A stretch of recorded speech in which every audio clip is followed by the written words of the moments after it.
Hi guys! So, may ginawa ako dito. Mag-unboxing tayo nito guys. Ito. So, ano to siya guys? Nag-order pa kasi ako na lalagyan nito.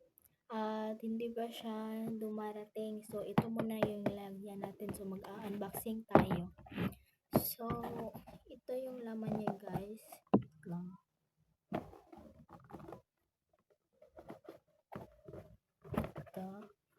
So, ano pala, kung magtataka kayo guys kung ano ito, mini card to siya guys, para dito tayo mamimili kung ilang ilalagay natin. So, kita nyo naman yung may ganyan. Dyan yung ano natin, kung ilan yung ilalagay natin. Dyan natin, kung anong numero yung makikita natin, yun rin ang ilalagay natin. So, ito guys, kunin lang muna natin to. Ito, so may pera ako dito. Binigay to ng lolo at lola ko. Ito. So, itong ito at ito, akin lang to yung 6 pesos at ito yung binigay ng lolo ko ng 6 pesos. So, may pera pa ako doon sa cabinet ko. So, hindi ko pa yung kinukuha. So, may gunting pala dito guys ko dahil magagamit rin ako dito. Tsaka, kunin rin natin ito. So, ito sticky notes to siya. Colored. And may ano siya guys. May card. Talagay natin dito. So, ano siya guys. May card siya dito guys. Dito natin ilalagay yung check kung ilang pera yung nalagay natin. So, mamimili muna tayo rito.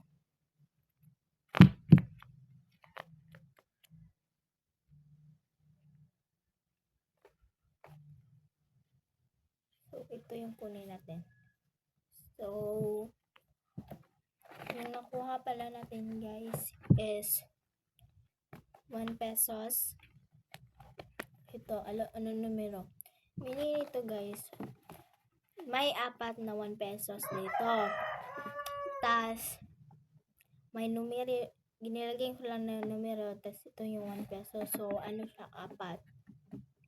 Ika-4 siya, so, dito natin. So, lagyan natin ng check yung ika-4. Ang lalagyan na natin ng peso. Yan. Then, bibilangin natin yan kung marami na yung pera. Ito na siya guys. So, ano na natin siya. Lagay natin dito. Then, bubuksan muna natin.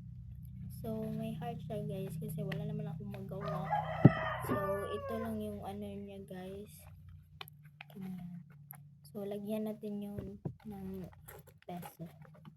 So, kuha tayo dito ng pera.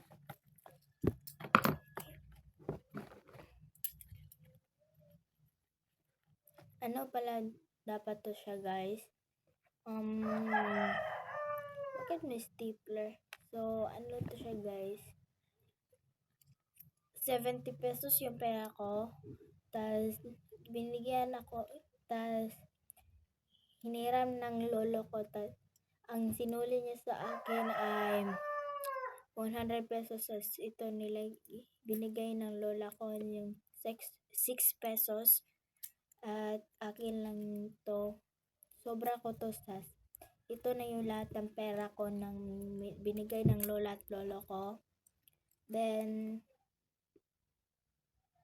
ano siya guys, kuha tayo dito ng peso. Ito lang. So, dito lang natin yun ilalagay. Like that. Then, dito natin ilalagay yung piso. Then,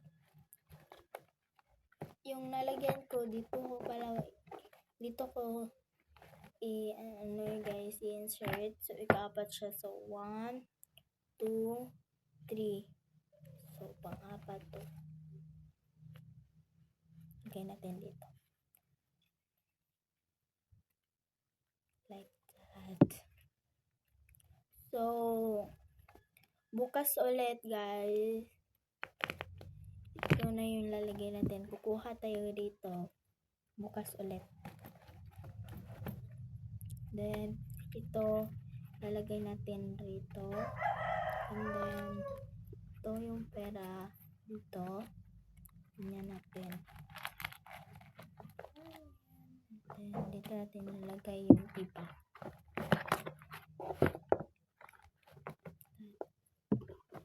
So, isisira na natin. Wait lang. So, isisira na natin guys. So, bye-bye guys. Mag-comment lang kayo ng part 2 para bukas lagyan mo ulit natin to.